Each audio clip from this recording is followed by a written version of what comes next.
You do not steal a woman who belongs to Apollo. I want to be precise about what I mean. Not possession in the way of land or livestock. Something more specific and more permanent. Apollina had given herself to Apollo's service, with her full mind and with her full understanding of what the giving meant. She had stood in his house and channeled his voice, and been changed by that proximity in ways that could not be undone. The god's mark was in her, not symbolically, in the actual structure of her, in the way she saw and the way she knew things, and the way the smoke still found her, even in dreams. To take her was not a transgression among other transgressions, something to be weighed and perhaps forgiven in time.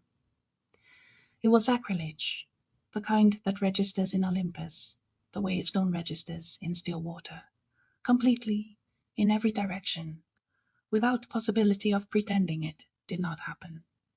Apollo did not move at once. This is what mortals misread about divine wrath.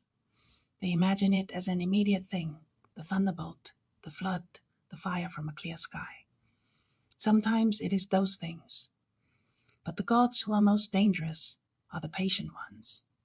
And Apollo was very patient when patience was the sharper instrument. He waited until the moment when action would be most precisely placed. Aeolid, for his part, did not understand this. He stood in his windswept days with his arms around a woman who had left the sacred precinct for him, and he felt the wind obey him as it always had, and he counted the Olympians among the minor hazards of a life well lived. His certainty was intact, his love was intact. He believed those two things together were a sufficient answer to whatever question the gods might pose. They were not. Love is not a shield. Love is a fire. Fires do not negotiate with what intends to put them out.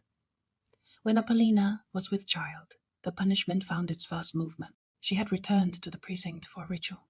She could not entirely abandon some obligation that lived deeper than her choice, and would not be quieted by it. She was in the space between the life she had left and the life she was building, and that in-between place is where the god found her. He did not speak through the smoke. He did not use ceremony. He spoke to her the way you speak to someone when all the formal arrangements have been cleared away, and what remains is the plain truth between two people who know each other completely. Do you not see your fate decline with every step toward him? She wept. She had seen it. She had always seen it. The sight does not fail in those who have breathed the sacred smoke long enough. She had understood the shape of the threat from the beginning, and she had chosen him anyway, because knowing a fate and accepting it are two different acts, and she had performed one, and refused the other, and she was holding both at once now. What sorrowful life would you have me choose? She said to the empty precinct. The god gave her no answer,